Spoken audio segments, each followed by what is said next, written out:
guys in the dark.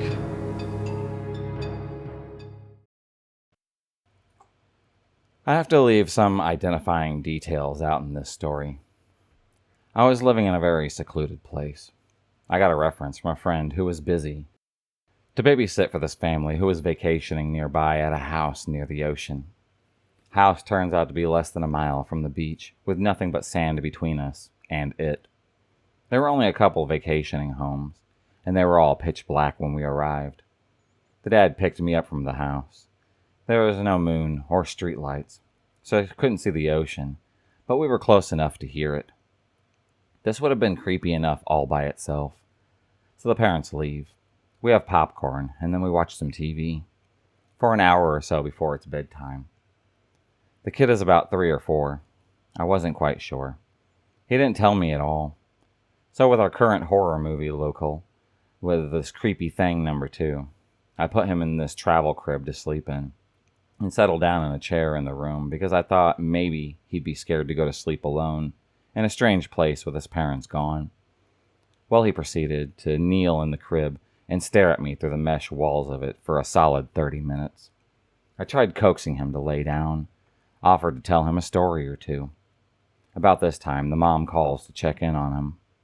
I inform her that he's not falling asleep, and she says, "Oh, you have to leave him alone in there and close the door. You can leave the light on and just ignore whatever you hear. He'll tire himself out eventually." So I'm like, what the fuck? But whenever I tell him good night and leave to close the door, he'll still just fucking stare directly at me. I go to sit in the next room. This thumping noise starts slow, and then continues to get louder. So I get up to peek into the room to see what he is doing. I know the mom told me not to worry about it, but hell, I had to see what the hell was going on. I look in, and he's banging his head on the side of the crib pretty hard. But it's one of those flimsy travel cribs, more like a pack-and-play pen than anything, so he's not really going to hurt himself. But he was lifting the whole thing a few inches off the ground with the force of his head bouncing. Soon as I go to close the door, he stops, stares directly at me once again with the most blank and creepy face I've ever seen. I quickly close the door. The banging starts again and continues for another 20 to 30 minutes, and then stops. I peek in one last time, and he's fast asleep. His butt is in the air, face down on the mattress, but turned to the side, so I knew that he could breathe okay. The next 3 hours of a complete silence were a bit torturous. I could not wait to leave. It's possibly he had some issues, lack of speech, and his behavior. But not to warn me at all was kind of wrong from the parents. I never sat for them again, thank God. When I was in high school, I spent about a week babysitting 2 kids in their house while their parents were away on business. Although I lived in a fairly rural area, the family lived within 10 minutes of my house. I knew the neighborhood pretty well as I had babysat for the family before. It was late October, Halloween weekend, and as a typical 17-year-old, I was disappointed that I was not out with my friends and instead stuck inside babysitting. It was just about bedtime for the kids, so it was pitch black outside and silent. The house I was sitting in had a large backyard and a sort of garage that had been converted to an apartment. A young man lived in that apartment, but the family was insistent that he never comes to the house, and he would not bother me. As I'm putting the kids to bed, the doorbell rings. Since I knew my family and friends were out for Halloween, I opened up the door without thinking about it. It was my best friend, who also lived nearby, so she knew that the house that I was staying at. She had a couple of our guy friends with her. She explained that they were on their way to the corn maze and wanted to stop by. Grateful to see them before they went, we hung out in the kitchen for probably around 20 minutes before they went on their way. By that time, the kids were asleep upstairs, so I went around the house, locked all of the doors, and closed all the blinds. It was a pretty modern-style home. An entire inside of the house was just straight windows. After I get the house ready, I settle down in the living room to watch TV. Probably around 30 minutes or so had passed when I hear a knock at the door once again. It was faint, so I turned off the TV to hear it better. Hearing the knock again, I I could feel the hairs on my arms stand up. It was pretty late, and I had no idea who would be coming to the house at this hour. Suddenly, the faint knock turns into a violent, loud banging. Running on adrenaline, I sprint upstairs to the master bedroom. I didn't have a cell phone at the time, and knowing that there was a phone in the room, I figured it would be a lot safer to be near a phone and the children. Now, not only is the door being pounded on, but the doorbell is being rung over and over again, insistently. I pound my house number into the phone. My mom picks up. I panically told her what was going on downstairs. She gives the phone to my dad. He says that he will be there. I was relieved to hear this. I clutch the phone in my hand, and I go out to the landing to check on the kids. The oldest was standing outside of her door, confused and afraid. I quickly told her that it was just my dad coming to check on us, and to go back into her room, and please go back to bed.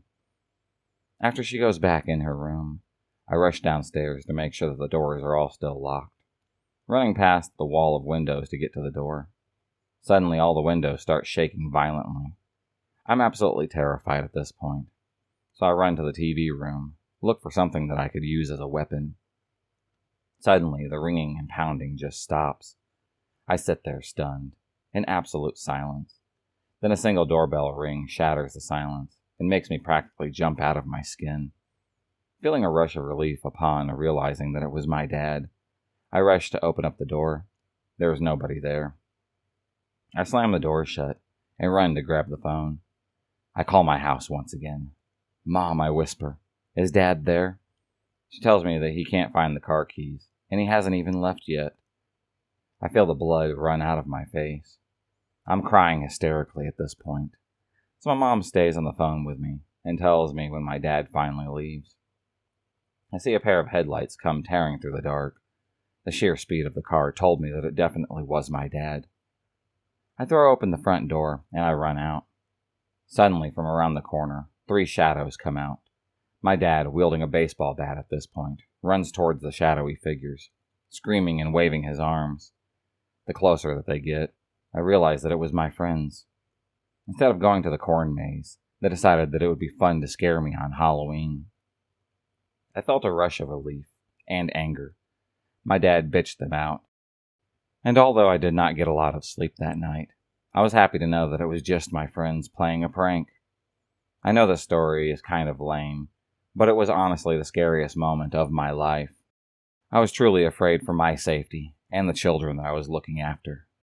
I'm just glad that it was my friends and not somebody worse. I had posted this months ago in another thread, but I'll share it again. When I was in high school, I was babysitting for 2 neighborhood kids. The little girl, Emily, never wanted to go to sleep. She would come up with any excuse to not have to go to bed every single weekend. She tried to stay up later and later. So when she got up and told me that she was scared to go back to bed, that she kept on hearing voices, I just wrote it off as her trying to get out of going to bed. I had put her and her brother Justin to bed an hour ago, and the boy was already asleep. I humored her, and I decided to go into her room, and I listened. I didn't hear a single thing. I checked out her window, everything, and heard and saw nothing. So I compromised with her. I laid in her bed with her until she had fallen asleep.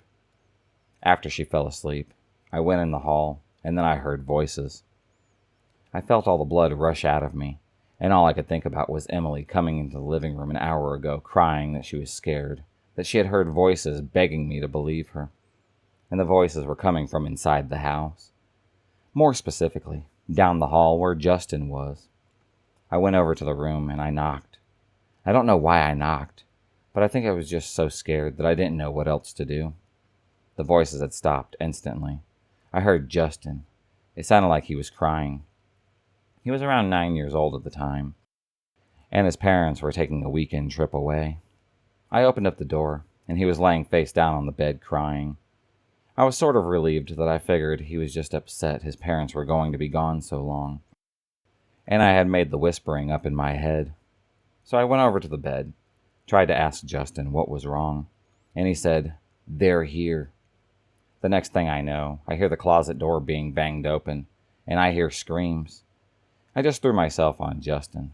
I didn't even bother with turning and seeing what was going on. I thought someone was in the house, and that they were going to kill us. So I had covered his body with mine. I was so scared that I didn't know what to do. I had already started to cry, and begging things like, "Please take anything. Don't touch the children. Please, please. I'll do anything. Just don't hurt us." Then I realized that everyone was just laughing, including Justin. I turned to see two of my friends in the room. They had thought that it would be funny to play a joke on me, and we all lived in the same neighborhood, so they got Justin in on it as well. They were just laughing and repeating everything that I was saying mockingly. I went from being terrified out of my mind to more enraged than I have ever been in my life. We eventually made up, and then it was just like this funny thing to tell people about later on. I can tell you that that was the scariest moment of my life, and I definitely am glad that it was just a prank and not an actual intruder. While in my last year at university, I was trying to earn a little extra credit money and decided to post ads online for babysitting and dog walking services in my local area. Most people with ads on there had put a picture of themselves, and so did I. Logic being that parents would want to check out potential babysitters by appearance too. Most people put contact numbers on there too, so I also had done that, thinking that it might give potential customers more points of contact than just messaging through the ad site. So within about 45 minutes of posting this ad, I'm downstairs cooking dinner. I hear my phone ringing in the bedroom, but I'm tied up with hot pans on the stove. So I left it, annoyed that I had missed a potential customer. However, I do hear the phone ring once again, and again, and again. I dash up as soon as I free myself from cooking and go and pick up the phone. When I pick up, all I hear is heavy breathing. So naturally after that, I don't get a reply, I just hang up. The phone rings again as soon as I put it down. I pick it up again, and eventually a guy replies. The guy starts off normal. I figured that perhaps he had just had a bad line before. He first explains that he has 2 kids under 5, and then asks me if I think I can handle them. Having experience with some pretty shitty behaved kids in the past, I tell him yes. He then asks me if I stay overnight when babysitting. This had pulled up a red flag in my mind. I firmly told him no. After this, he then goes silent again, and all I hear is some heavy breathing. I ask if he is still there, and then suddenly he says, "Are you a virgin?" I hang up on him. The phone keeps ringing and ringing and ringing for another hour non-stop. He had withheld his number, so I couldn't specifically block that number. But then I found the function to block withheld numbers on my phone. Did that, deleted my number from the ad site, and then I proceeded to message every other person on there in my local area with a babysitting ad to warn them. It turns out that some of them had similar experiences to what I had. It all started with hearing crying noises coming from the outside. Actually, kind of sounded like a baby crying, but the one that I was babysitting was sound asleep. I went outside to investigate, but I didn't see anything. When I closed the door, there was blood on the floor behind me, leading all the way through the kitchen and up the stairs. I didn't want to act scared or anything in front of one of the other little kids that I was babysitting, so I just tried to act cool.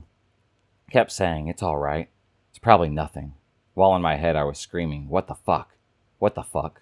What the fuck?" I went upstairs, anyway, by myself to investigate. The blood stopped and was smeared on the bathroom door. Properly shitting myself at this point. Opened it up and saw a cat bleeding from its face, hiding in the bathtub. Turned out it just got into a fight with another cat, and it must have ran in when I opened up the door to go check outside. The noises were just those weird noises that cats make when confronting each other. Parents also didn't mention that they had a cat, so that didn't help me much either. Only thing that confused me, though, was the blood on the bathroom door. It was pretty high up. Not really sure how the cat could have gotten up there. Needless to say, though, opening up that door was one of the most tense moments of my life. Felt like I was in a horror movie.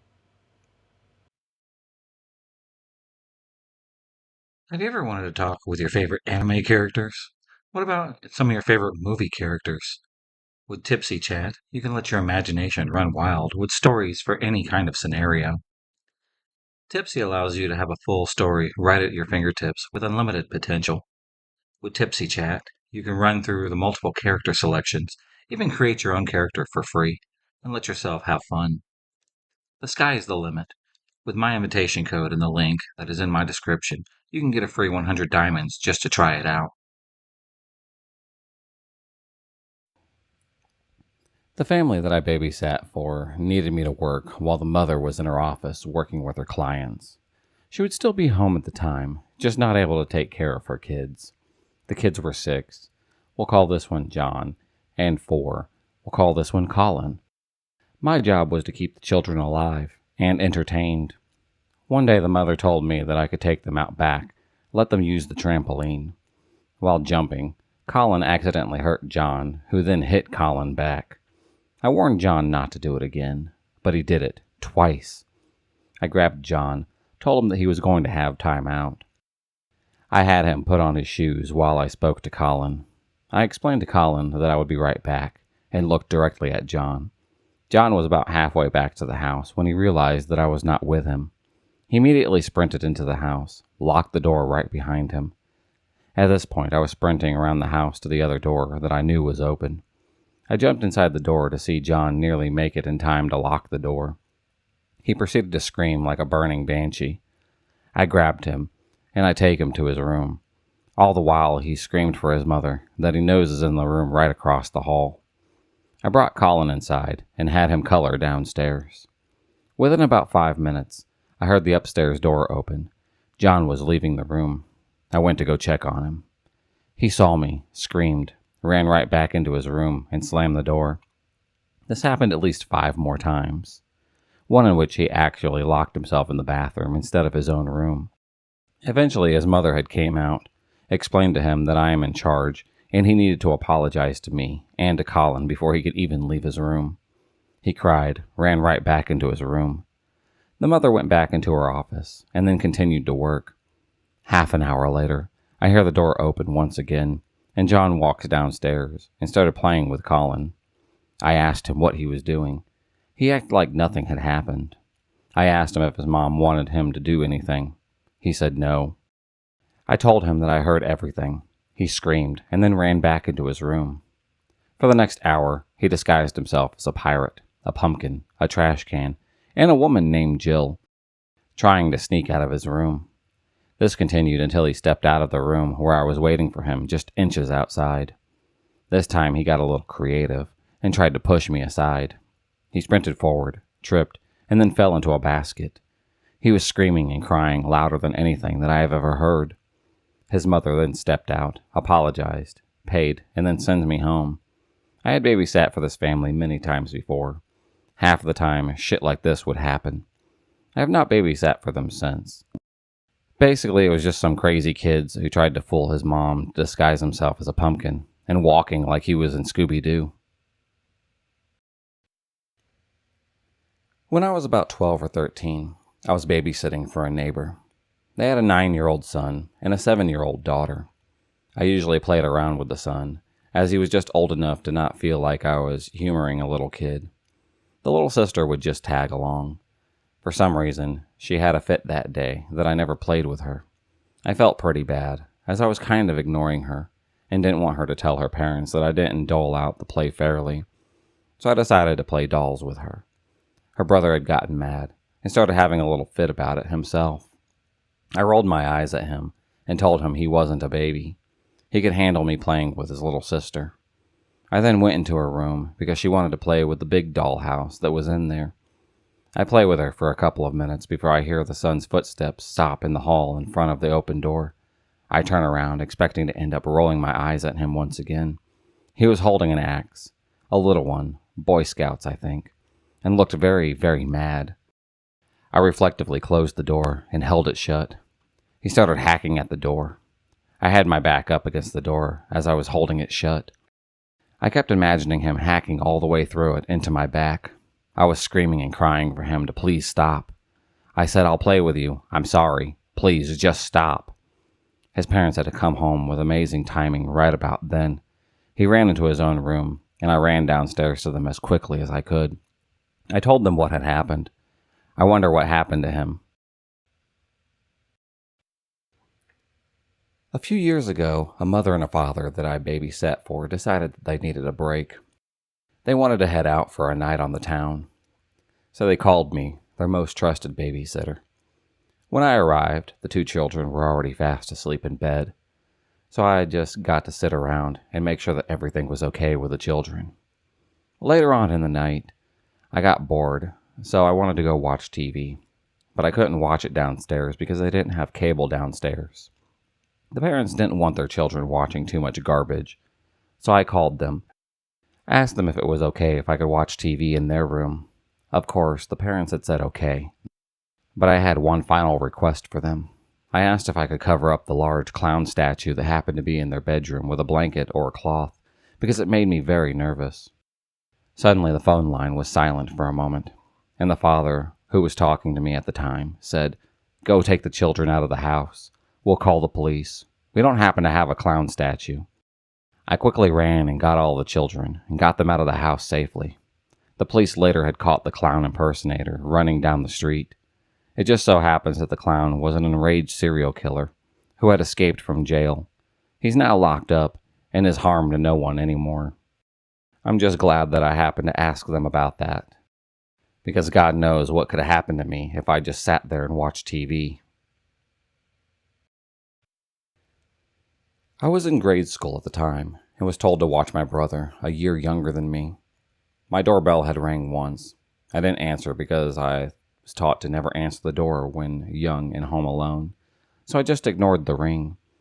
Then suddenly the doorbell is pressed another 5 times, so I assume that it's my family or a friend of mine.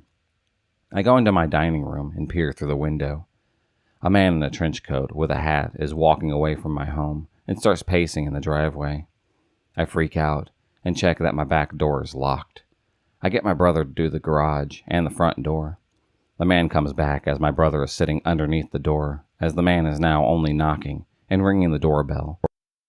But he is also trying to turn the doorknob. After a few minutes, he goes onto the road and reverses, right into what I call his kidnapper car down the street, still wondering what would have happened if he turned the knob his first visit to my door. This may be the worst day of my life. I was around 15-ish, babysitting my little sister, who was a toddler. She would walk and open up doors at this point. My parents were making a quick run to the store and left me in charge. After a few minutes of watching TV, I noticed that it was a little bit too quiet. I checked her room. She wasn't there. I checked everywhere else with growing alarm, looking and calling for her, but she was nowhere to be found. There was a playground across the street that she liked, so I sprinted over there to go look for her. At this point, I was about 90% adrenaline and panic. Still, there was no sign of her. There was a group of 3 grade schoolers there, so I described her and asked if they had seen her around. One of the boys told me that he saw a girl matching her description get into a blue car. We don't own a blue car, nor do any of the family friends. I can't adequately describe the feeling of dread, panic, and hopelessness that completely overwhelmed me. I sprinted from one end of the block to the other, hoping to catch a glimpse of this blue car. I ran around the adjoining elementary school, hoping maybe she was there. Never mind that. I'd already been told that she had gotten into a stranger's car. I was completely irrational and was hoping that I had misheard that kid or something. Or maybe, please, God, she was back.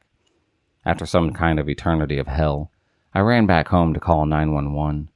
By this time, my parents were back, and lo and behold, my sister was there with them. It turns out she did open a door and wander off into the garage because she wanted to go along to the store. My parents didn't think to notify me at all, so I guess that it ended okay. I locked myself in the bathroom and sobbed for a little while. Then I was overcome by an overwhelming urge to crush the face of that fucking little shit who had lied to me. I bolted back to the playground with no clear plan in mind, but it was going to be some real Lord of the Flies kind of shit. He wasn't there when I got back. I suppose that's good, because I was sufficiently older, bigger, and utterly blind with rage, and probably would have murdered him at that point. An apology would have been nice, though. I was watching two boys, maybe 12 and 11 years old. Their parents liked to party quite a lot. One of the reasons that they would pay me to watch their children. One night they go out, order pizza for dinner. The delivery driver forgets the pop. The younger child says there is orange juice in the fridge, so I grab the pitcher, not thinking anything of it. Pour them each into a glass. They drink and eat without saying a single word. Through the course of the night, they keep pouring themselves cups of orange juice. They start acting strange, stumbling, talking pretty odd, stuff like that. I call the parents and ask if I should do anything. They tell the parents everything that they ate and drank. Their dad ends up telling me that OJ was just a giant screwdriver that his wife and him were going to split when they got home. Luckily, I didn't take too much heat for it, because he said he should have warned me about it beforehand. I had made the mistake of hiring a 13-year-old to watch my son when he was around 3 years old. She babysat for my neighbor all the time. I thought that she was competent. We were out of town when she called to complain that he wouldn't stop crying, and that she didn't know what to do about it. When we finally had gotten home, we found some videos that had gone missing. We checked the browser history, and found that she had been online pretty much the entire time that she was there, and that she was into some really weird and kinky stuff, like Japanese anime porn. What the fuck? Oh, and she walked out of the apartment with one of our phones. We had to call her mother to get it back. I definitely don't plan on having her babysit for me ever again. If you enjoyed this video, please subscribe, like, and hit the bell for notifications on future videos, and become a stalker of the night. And I'll see you next time.